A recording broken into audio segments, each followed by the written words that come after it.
una ciudad inteligente o Smart City es aquella que aplica las tecnologías, las TIC, para conseguir tal.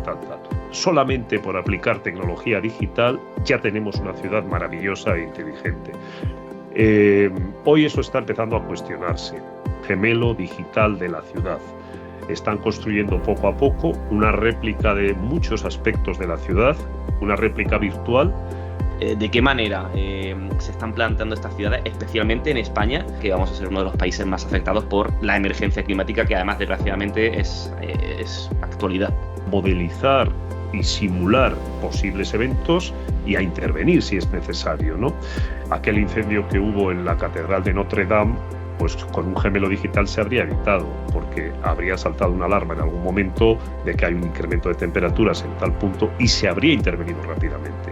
Generación EdTech, tu cita con un futuro en el que todos cabemos.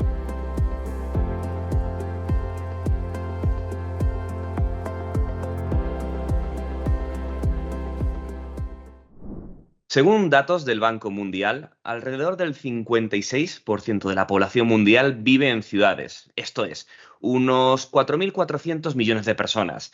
El flujo del campo a la ciudad no ha hecho más que acentuarse desde la Revolución Industrial y para mitad de siglo, algo así como 7 de cada 10 personas viviremos en núcleos urbanos. Vamos hacia un mundo con más ciudades y mucho más grandes, y eso provoca desafíos importantes. El primero que se me viene a la cabeza es el de la salud y el de la calidad de vida. Por ejemplo, la Organización Mundial de la Salud tiene innumerables estudios que vinculan la polución del aire de las ciudades con todo tipo de problemas de salud y muertes tempranas que se podrían haber evitado. Y no solo por la calidad del aire. El estrés de vivir en una gran ciudad, el ruido, son numerosos los factores que repercuten en cuánto y cómo vivimos. Por supuesto, las ciudades también son fuente de oportunidades, mayores opciones de empleo, mayor oferta de ocio y cultura, mejores servicios educativos y sanitarios. No hay una respuesta fácil sobre cómo deberían de ser nuestras ciudades y muy especialmente sobre cómo debemos continuar construyéndolas. Y precisamente por eso hoy me he traído a Generación EdTech a Ignacio Alcalde, arquitecto urbanista cuyo recorrido profesional le ha llevado a convertirse en un experto en transformación y desarrollo de territorios y ciudades inteligentes. Ignacio Alcalde, muy bienvenido a Generación EdTech. Hola Jaime, encantado de estar aquí con vosotros. Bueno, tenemos un tema apasionante por delante, que es ese de las ciudades inteligentes, pero yo no me resisto a preguntarte, oye, ¿tú de pequeño eras de los que jugabas con los Lego y los Tente a construir ciudades y edificios o qué? Absolutamente. Bueno, yo creo que no había Lego todavía en España cuando yo era pequeño, pero había algo parecido. Había Tente, había Exin Castillos y desde luego yo era de esos, era de los que construía y destruía para volver a construir Qué bonito. continuamente. Nada, ahí ya se estaba fabricando un futuro arquitecto urbanista y experto en ciudades inteligentes. Y precisamente, Ignacio, a ver, esto de Smart City, ¿no? Que es como una palabra de moda, un concepto que todo el mundo quiere comentar, ¿no? ¿Realmente sabemos lo que es decir, la gente cuando habla de Smart City sabe de qué está hablando o no? Yo aquí te pido un poco de ayuda para entender bien Mm. qué es una Smart City y qué entendemos por este tipo de ciudades. Pues yo creo que no todo el mundo sabe bien de lo que habla cuando usa este término. Durante las últimas 2 décadas, el concepto Smart City se ha extendido enormemente en todo el mundo, al menos en el mundo occidental, digamos, ¿no? En el mundo más avanzado. Y ha sido, incluso, ha liderado el debate sobre las ciudades. Pero ha llegado un momento en que este concepto empieza a estar en crisis y ahora veremos por qué. Vamos primero al concepto. ¿Qué significa la Smart City? Básicamente es una ciudad dotada de tecnologías que la hacen inteligente. Hay una definición que en España está en el Plan Nacional de Ciudades Inteligentes y en la definición de AENOR, de lo que es una ciudad inteligente. Y esta definición empieza diciendo algo así como que una ciudad inteligente o Smart City es aquella que aplica las tecnologías, las TIC, las tecnologías de la información y la comunicación, para conseguir tal. Bueno, yo tengo que decir que esa definición yo no estoy de acuerdo con ella y me parece que hay que ponerla en cuestión. Y bueno, es mi opinión, pero no soy el único que opina esto. Hay entidades tan relevantes como el MIT que recientemente en su revista mensual dedicó un ejemplar a las ciudades, un número, y el título era algo así como Muerte a la Smart City. Claro, si el MIT dice esto, nos está generando a todos una disrupción. Bien, más allá del titular, un poco periodístico, aunque sea de una institución académica, pues no se resistieron a un titular periodístico. Pero más allá de eso, hay una mirada crítica hoy en día a esa lectura de los últimos 20 años que nos dice que solamente por aplicar tecnología digital ya tenemos una ciudad maravillosa e inteligente. Hoy eso está empezando a cuestionarse. Hemos visto otros hitos importantes, como el momento en el que Google tiró la toalla. Google estaba preparando la Smart City más avanzada del mundo, en Toronto, en Canadá, y nos bombardeaba con comunicaciones, con infografías, con artículos, conceptos, hablando de lo maravillosa y lo avanzada que iba a ser esta Smart City. Hasta que llegó un momento que Google lanzó en la pandemia una carta pública diciendo que abandonaba el proyecto. Pusieron una excusa que no se la creyó nadie, porque la razón de fondo era otra. La razón de fondo era que los ciudadanos de Toronto rechazaron que el futuro de su ciudad, de una parte de su ciudad en el frente litoral, viniese definido por una compañía tecnológica multinacional. A los ciudadanos no les puedes hurtar el derecho a la ciudad. Y Google le costó, pero lo entendió. Entonces, para mí eso tiene un valor simbólico y es lo que algunos autores dicen o decimos que es como el final de la primera generación de Smart City, el final de estas 2 primeras décadas. O dicho de otra forma, la apertura de otra mirada distinta a la inteligencia urbana de la que hablaremos un poco más adelante. Por lo tanto, ¿la Smart City está muerta? No, la Smart City está viva, pero requiere una revisión. No nos vale ya con el primer concepto, porque ese primer concepto estaba muy orientado, muy sesgado desde los intereses de las compañías tecnológicas, y yo suelo decir que era más smart que city. Y por lo tanto estaba orientado a la cuenta de resultados de la compañía, no al beneficio de la ciudad. Tenemos que buscar un equilibrio. Hay que reformular el concepto porque la aplicación de tecnologías avanzadas a la ciudad es buena, pero tiene que ser de una determinada manera. Hablaremos de ello un poco más adelante. Bueno, me has abierto un montón de ideas que me gustaría explorar contigo, Ignacio. Por un lado, el concepto de el rol que juega la tecnología en la Smart City. Es decir, creo, por lo que tú nos acabas de responder, que una Smart City de verdad debería de avanzar el modelo y no quedarse solamente en lo tecnológico, sino también en lo humano, ¿no? En poner en su foco de actuación a cómo los humanos habitamos las ciudades, más allá de que haya wifi en las farolas o de que se regulen automáticamente ciertas cuestiones, ¿no? Exacto, por ahí va el tema. El planteamiento que yo hago respecto a esta segunda versión 2.0 o versión revisada de la Smart City, yo a este planteamiento le llamo inteligencia urbana, que en definitiva es poner el foco en la inteligencia para aplicarla a la ciudad. Y lo defino de la siguiente forma. Una ciudad inteligente, en mi opinión, tiene que responder a 3 criterios que van de forma consecutiva. El primero, y es el primero, son los valores. Es decir, una ciudad tiene que analizar con qué valores se quiere desarrollar. ¿Qué ciudad queremos dejar a nuestros hijos? Una ciudad humana, una ciudad, sí, pero además sostenible, saludable, que esté alineada con los objetivos de desarrollo sostenible, por ejemplo, pero también que sea una ciudad competitiva, porque si no tendremos una ciudad maravillosa, pero que no genera oportunidades de empleo y por lo tanto nadie se quedará en ella. Y estamos viendo casos alrededor. Entonces, trabajemos esos valores que serán distintos en cada ciudad. Por ejemplo, en España a lo mejor nuestros valores están alineados con un modelo de ciudad mediterránea, de vida en la calle, con una cierta densidad, de encuentro social. En otros lugares, pues por otras cuestiones de climatología o de cultura, se pone el énfasis en otras cosas. Por lo tanto, primer punto, los valores. El segundo punto para que de verdad una ciudad sea inteligente es la visión.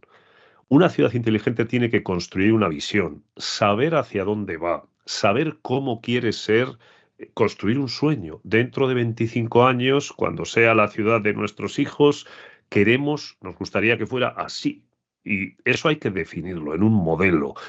Y ese modelo no vale cualquier cosa, tiene que ser realista, tiene que ser un sueño, pero llevado a la realidad. Por Mm, eso yo suelo decir que esa visión se debe basar en los activos de excelencia. Este concepto es clave. Toda ciudad tiene unos activos de excelencia, tiene unos elementos en los que destaca. Igual que las personas, tenemos ciertas cuestiones en las que tenemos facilidad y otras no.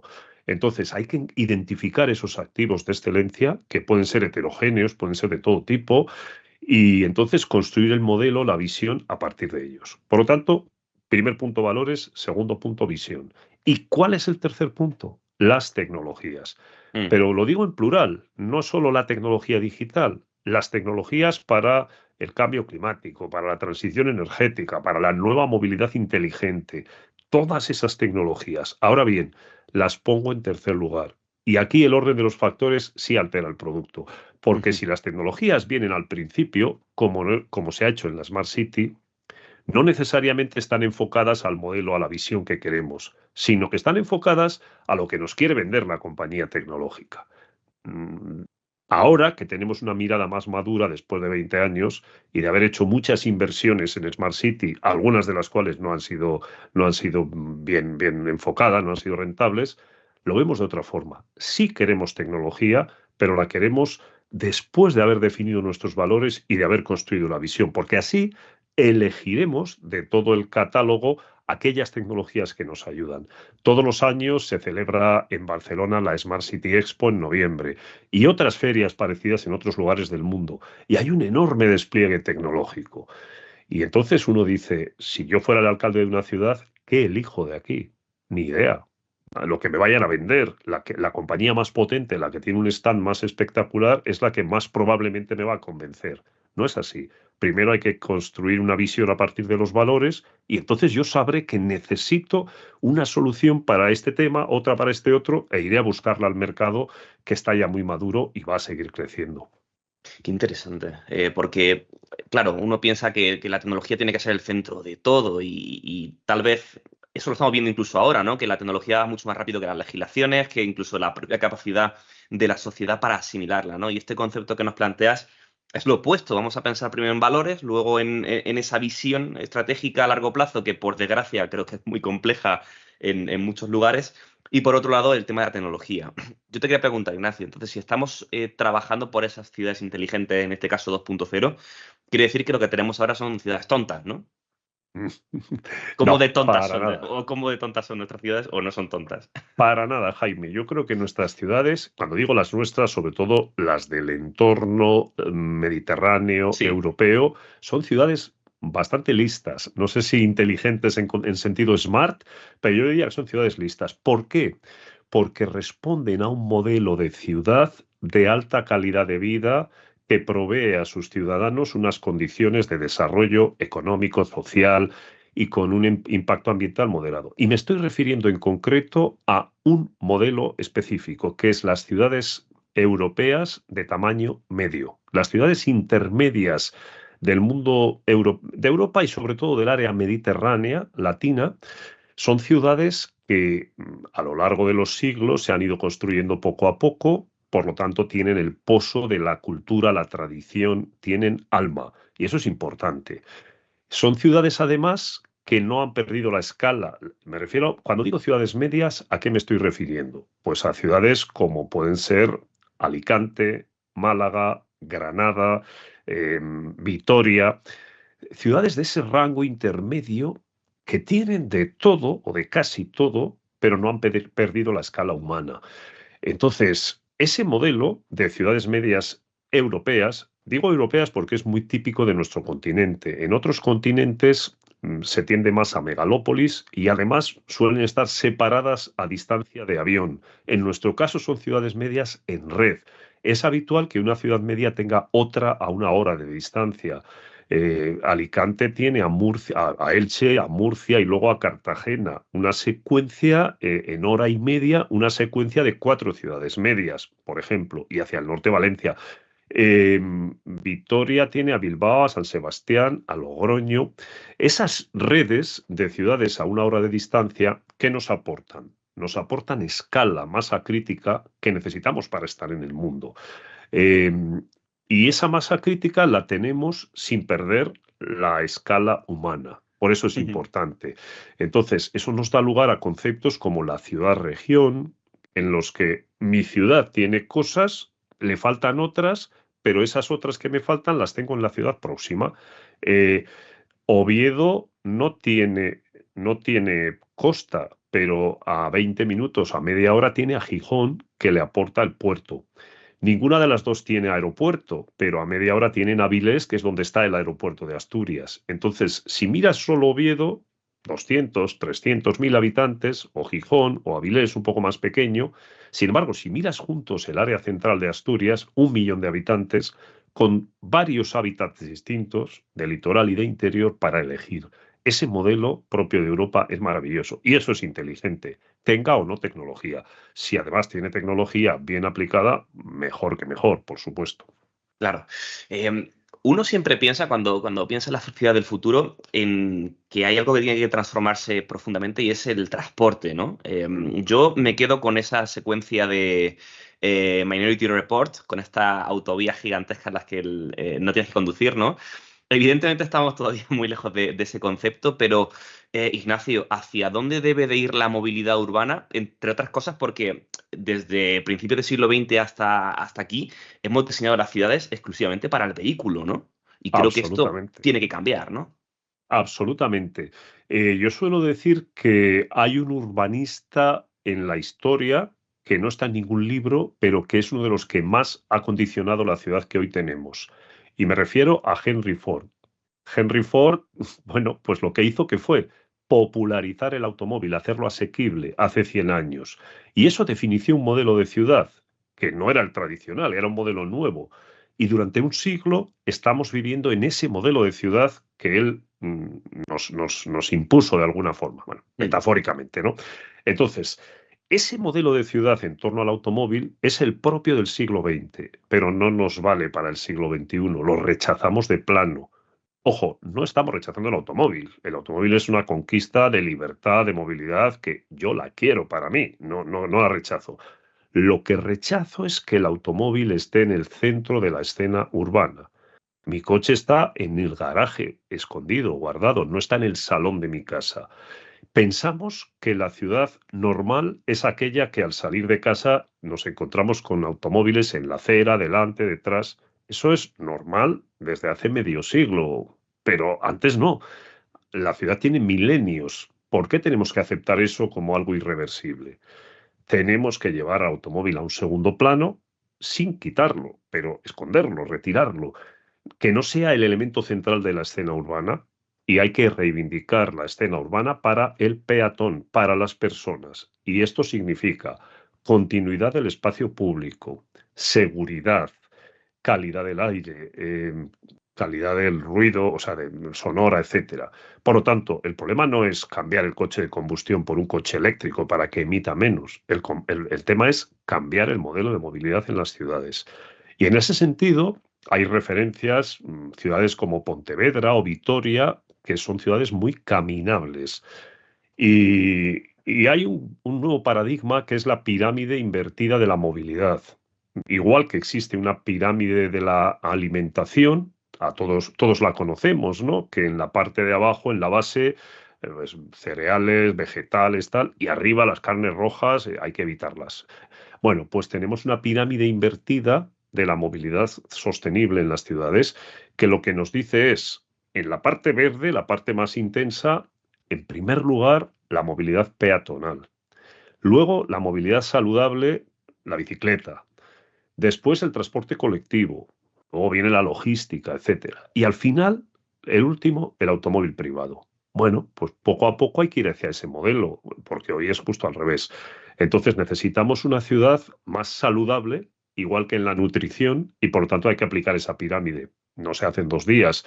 La tecnología ha venido para ayudarnos en esto, ¿no? Porque antes uno cogía el coche y se movía por todas partes. Hoy, si te vas a desplazar, sobre todo en una gran ciudad, miras qué soluciones de movilidad tienes. Car sharing, bicicleta eléctrica de alquiler, tu propia bicicleta si la ciudad lo permite, que no todas tienen una Ujú. buena red de carriles para bicicletas, etcétera. Pero Hoy nos planteamos cómo me voy a desplazar.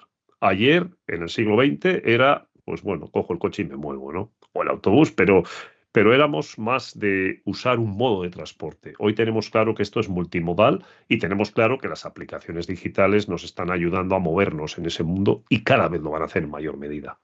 Bueno, y te haces la pregunta más sencilla de toda la charla de hoy, ¿cómo se hace esto?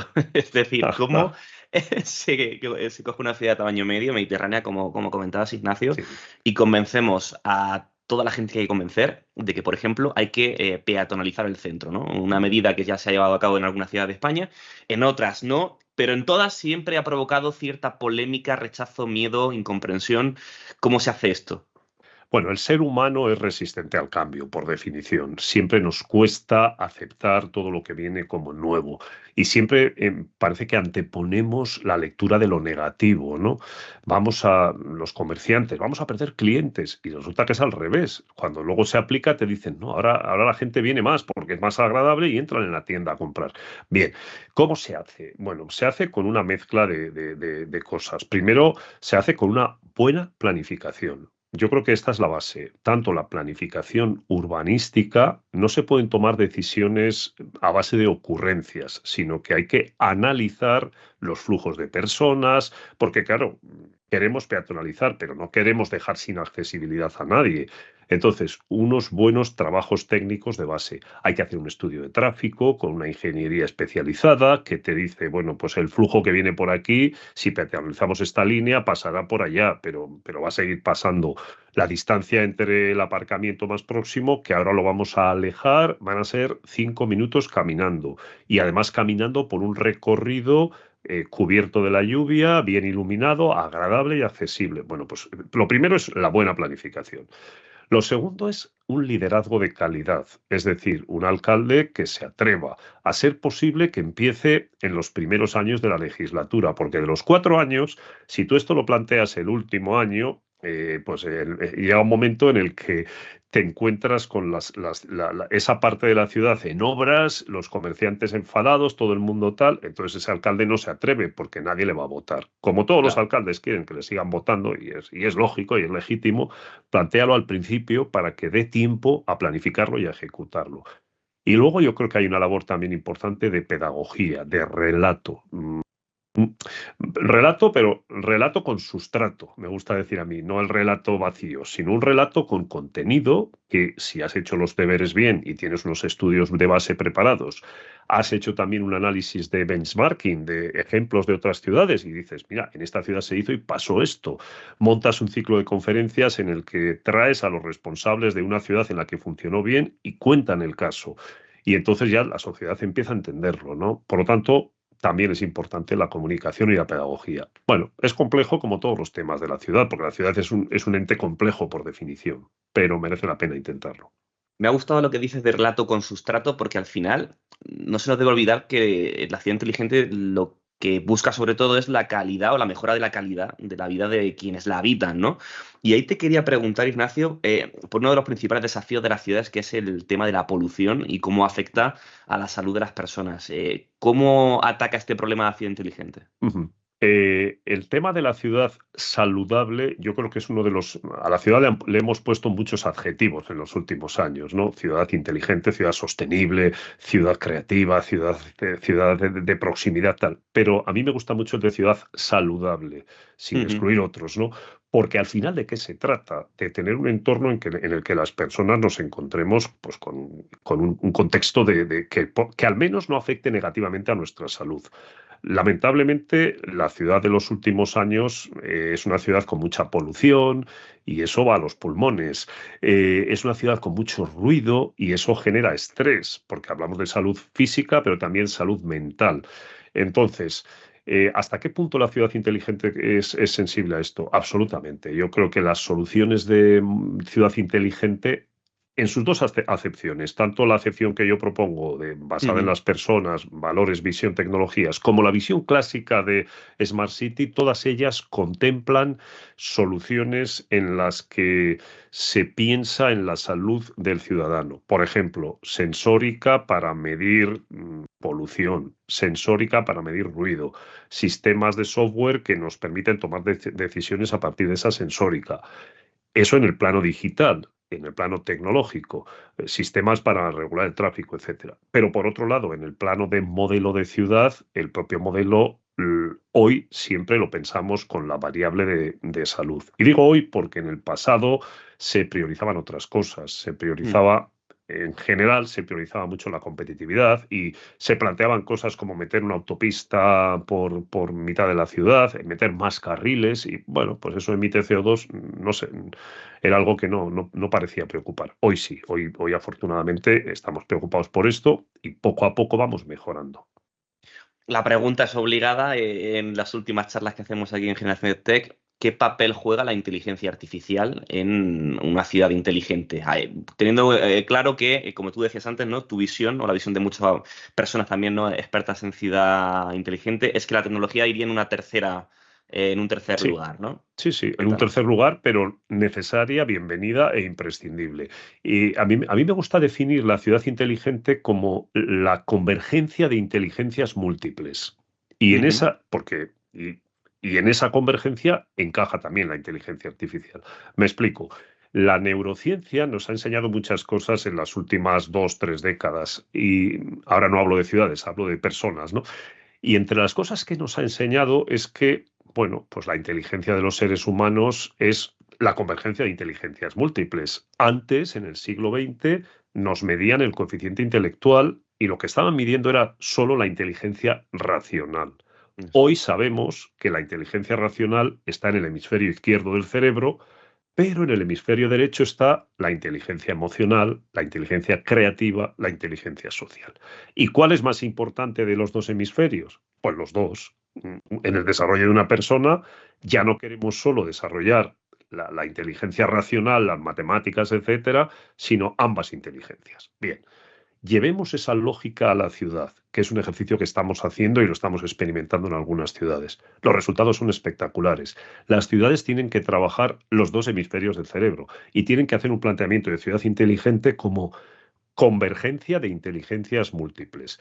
Y en esa convergencia, yo me gusta decir que la inteligencia social, la inteligencia colectiva, es la más importante, pero la inteligencia artificial es una ayuda que, por supuesto, es bienvenida, igual que es bienvenida en otros ámbitos de la vida, con todas las claves, regulaciones, etcétera, que haya que ponerle, como en el resto Ujú. de los aspectos de la vida. Pero es un aspecto que nos facilita la vida, nos abre nuevas opciones y, por lo tanto, en mi opinión, bienvenida sea.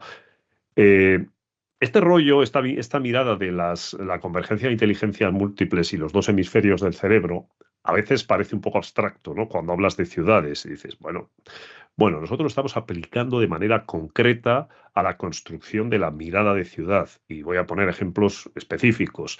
Hemos trabajado en el diseño del modelo de ciudad a futuro de Alicante, una de las capitales españolas de rango medio. Y hemos aplicado esta lógica y ha salido una forma de construir la visión y de ordenar las distintas acciones, los distintos proyectos con esa intencionalidad, ¿no? De generar un entorno cualitativo, sostenible para las propias personas que viven allí, para el turismo, etcétera. A esto le podemos llamar hemisferio derecho, y Ujú. la creatividad, la convivencia, lo social, y a la vez un entorno competitivo para atraer talento, atraer startups, atraer innovación y, en definitiva, generar oportunidades de desarrollo económico y de empleo para los habitantes y para las futuras generaciones. Bueno, con esa lógica hemos construido el modelo de ciudad y parece que está funcionando. Y hay otros ejemplos también, un poco ya del pasado. La ciudad de Bilbao, durante todo el siglo XX, se desarrolló pensando solo en el hemisferio izquierdo, porque era desarrollo económico. No importaba el medio ambiente, no importaba lo social, lo importante era la industria. Y ese modelo quebró en los años 80. ¿Y cómo salió de esa crisis la ciudad? Activando el hemisferio derecho. No Ujú. lo llamaban así, pero lo que hicieron fue fijarse en el arte, en la cultura, en la sostenibilidad, en lo social. Y hoy Bilbao es una ciudad equilibrada porque se preocupa de los dos hemisferios. No lo llaman así, ¿eh? Esto es un análisis que hacemos nosotros, pero es así, tiene esa lógica. Entonces, En los años 90 hablábamos mucho de competitividad en las ciudades, hoy se habla más de lo cualitativo. ¿Y dónde nos quedamos? Con las dos cosas, lo hard y lo soft en la inteligencia urbana, ¿no? Por lo tanto, iríamos a ese concepto, convergencia de inteligencias múltiples también en las ciudades. Qué interesante. Mencionas Alicante, mencionas Bilbao. ¿Qué ciudades, qué otras ciudades crees tú que son ejemplo de buenas prácticas, las que el resto tendríamos que o tendrían que mirarse? Bueno, yo creo que hay bastantes ejemplos, vamos quizá un poco por territorios. A nivel global, normalmente nos fijamos mucho en las ciudades del norte de Europa, las más avanzadas. Estamos hablando de Ámsterdam, de Copenhague, por el uso de la bicicleta, por ejemplo, con naturalidad en el día a día. Ahí se suele decir que una ciudad avanzada es aquella en la que las élites eligen el transporte público o la Mm. bicicleta en vez del automóvil. Las élites, los que pueden elegir, dejan el automóvil en casa. Bueno, pues estas ciudades del norte son ejemplo en eso, ¿no? Y también son ciudades avanzadas en el desarrollo de soluciones Smart City. Y aquí, por ejemplo, tenemos el caso de Ámsterdam o el caso de Helsinki como dos ciudades que están apostando por una herramienta muy interesante que es el gemelo digital de la ciudad. Están construyendo poco a poco una réplica de muchos aspectos de la ciudad, una réplica virtual que no es un 3D, es algo más, es una réplica conectada, la réplica virtual conectada con el mundo real a través de sensores y actuadores, y todo ello Wow. gestionado por un sistema smart. El gemelo digital es algo que nació en la industria, el gemelo digital de una máquina, de un motor de un avión, nos ayuda a obtener información a través de los sensores de lo que está pasando en esa máquina, a modelizar y simular posibles eventos y a intervenir si es necesario, ¿no? Entonces es algo que desde la industria se ha llevado a sistemas más complejos y el sistema más complejo que hay es la ciudad. Y entonces algunas ciudades se están lanzando a hacer su gemelo digital, sabiendo que es una labor titánica, ¿no? Y que yo diría que nunca estará completo. Se van haciendo capas, pero es interesante. Y ahí estas ciudades que he citado pues están bastante avanzadas. O sea, esto es como Si un nos videojuego vamos casi. es como un videojuego, efectivamente, porque puedes, es algo de metaverso también, porque Sí, sí. intervienes en ese mundo, vas y vienes del mundo virtual al mundo real. Hay ejemplos muy interesantes en este aspecto y algún día quizá, si os interesa, podéis trabajar un poco más a fondo. Lo que está haciendo Tecnalia, el centro tecnológico del País Vasco, el mayor Ajá. centro tecnológico de España, sobre gemelos digitales es apasionante. Pues, por ejemplo, han desarrollado gemelos digitales para un aerogenerador. Imaginemos un parque eólico con 100 aerogeneradores en los que el servicio de mantenimiento tiene que ir periódicamente y subir a cada uno de esos aerogeneradores para ver cómo está el motor, si tiene vibraciones, tal, tal, tal. Mm. Si hacemos el gemelo digital de los aerogeneradores y lo conectamos con sensórica, ya no hace falta subir a todos ellos. Desde una oficina vemos el estado de situación de todos y vemos que de los 100 hay uno que tiene una vibración, un problema tal, por lo tanto habrá que subir a uno. A los otros 99 no. Es un ejemplo muy simple, ¿no? O la seguridad en plataformas petrolíferas en entornos complejos, extremos, marinos, o el gemelo digital de la ciudad. Y es interesante, si algún día os apetece conocer, en Bilbao, Tecnalia tiene en el parque tecnológico el gemelo digital de un edificio que se llama Cubic, que es un pequeño cubo, un edificio que se usa para experimentar con la industria y Ujú. que en cada momento tiene unas soluciones aplicadas, un pavimento nuevo, una fachada de un color o de un material, otra de otro tipo, porque se está probando eso. Esos ensayos se vienen haciendo desde hace una década, pero últimamente se ha creado el gemelo digital del Cubic, la réplica en el mundo virtual, que a través de 3.000 sensores y actuadores conecta ese elemento físico con el modelo digital. Claro, desde el gemelo digital tú puedes en cualquier lugar del mundo intervenir en ese edificio, saber lo que está pasando en el ensayo de tu fachada o de tu pavimento o de tu sistema de calefacción, probar qué pasa si subo la calefacción, si bajo la persiana, si meto tal variable y por lo tanto, bueno, pues lo que nos aporta la tecnología ahí es brutal. Bueno, ese ejemplo Pasada. existe, está en marcha. Imaginemos lo que puede pasar si lo extendemos a toda la ciudad. Bueno, pues Claro. es impresionante. Estoy intentando pensar, efectivamente, Ignacio, cómo esto, por ejemplo, podría ayudar a combatir el cambio climático, ¿no? Que es otro de los grandes debes de la Smart City, ¿no? ¿De qué manera se están planteando estas ciudades, especialmente en España, donde, por desgracia, todo indica que vamos a ser uno de los países más afectados por la emergencia climática, que además, desgraciadamente, es actualidad? Efectivamente, sistemas de este tipo pueden ayudar enormemente en este aspecto. Yo siempre digo que aquel incendio que hubo en la Catedral de Notre Dame, pues con un gemelo digital se habría evitado, porque habría saltado una alarma en algún momento de que hay un incremento de temperaturas en tal punto y se habría intervenido rápidamente. O, desgraciadamente, la tragedia de las inundaciones de la Dana de 2014 en el Levante español, pues hombre, la tecnología nos habría ayudado al menos a reducir el impacto de este fenómeno natural, sin ninguna duda. Con Ujú. sensórica aplicada en tiempo real a un modelo digital que te genera la alerta sin depender de personas, con inteligencia artificial, con un gemelo digital bien hecho, pues tendríamos una herramienta espectacular a nuestra disposición. Es complejo, son muchas capas las que hay que añadir, las que hay que desarrollar, y esta tecnología está en fase de desarrollo, pero Ujú. yo creo que llegará un día que la tendremos y tendremos modelizado, pues, en ese sistema de, imaginemos una ciudad o una comarca, pues la sensórica en el caudal del río, la pluviometría, el estado de las carreteras, la iluminación, etcétera, ¿no? Entonces, evidentemente, esto nos va a ayudar ante eventos naturales catastróficos o ante la dinámica del día a día, del cambio climático Ujú. y del funcionamiento de una sociedad, en definitiva. ¿Y cómo de lejos estamos de esta realidad en España que va a ser necesario ya?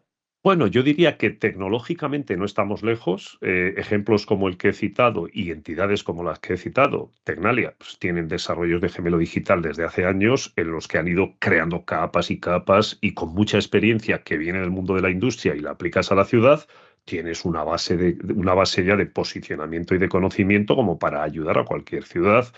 ¿Estamos lejos en la aplicación? Sí, es decir, como en todas estas cosas, primero están los investigadores, en este caso centros tecnológicos, centros de investigación, que ya tienen una solución muy madura, y luego vendrá el mercado que empezará a implementarla, ¿no? Madrid está haciendo algún intento desde el ayuntamiento de generar, por intento no, tiene una estrategia de crear un gemelo digital de ciudad, está empezando por las primeras capas.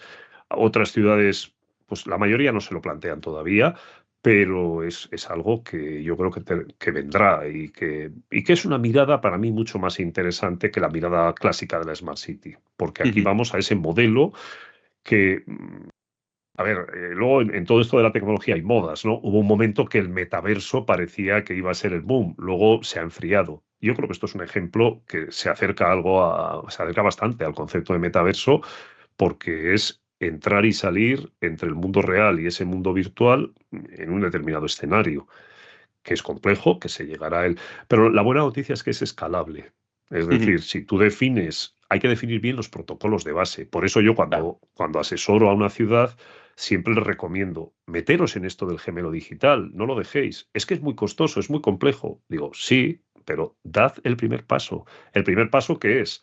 Pues definir una hoja de ruta, analizar qué tenemos.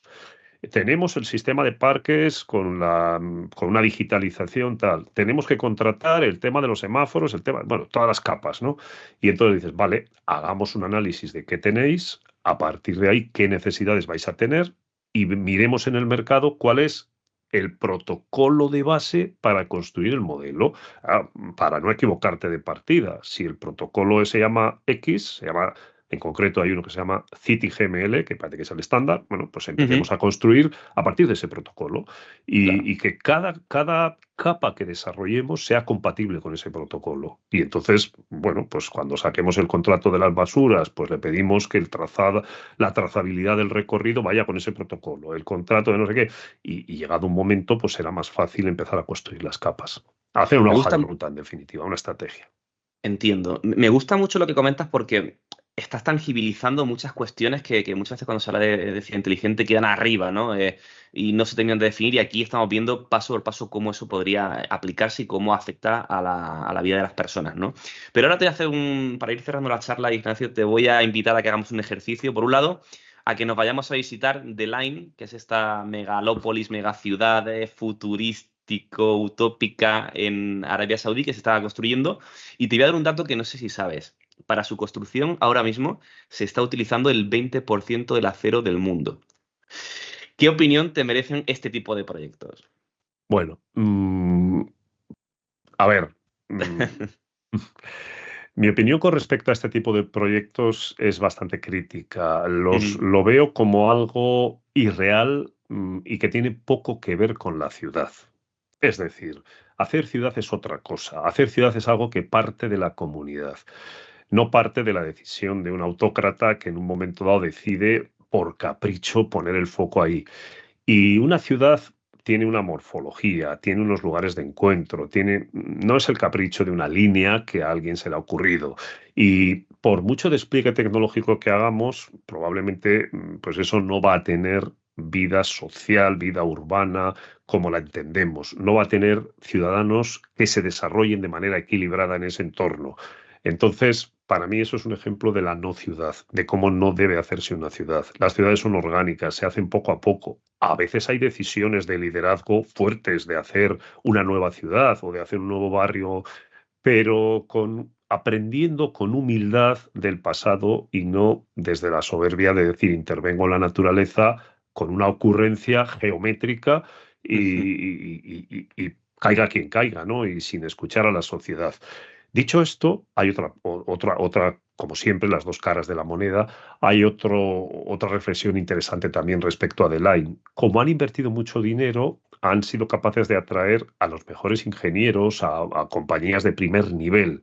Y eso quiere decir que allí se están concentrando innovaciones tecnológicas y ingeniería de calidad, que es interesante. Por lo tanto, de todo hay, en todas partes hay cosas interesantes para aprender y ahí desde luego hay que ir también con humildad a aprender cosas, ¿no? Pero bueno, como concepto no creo que sea el camino. Vale, pues ahora cogemos nuestra máquina del tiempo imaginaria y viajamos, vamos a decir, a 2050, Ignacio, que tampoco está ya tan lejos.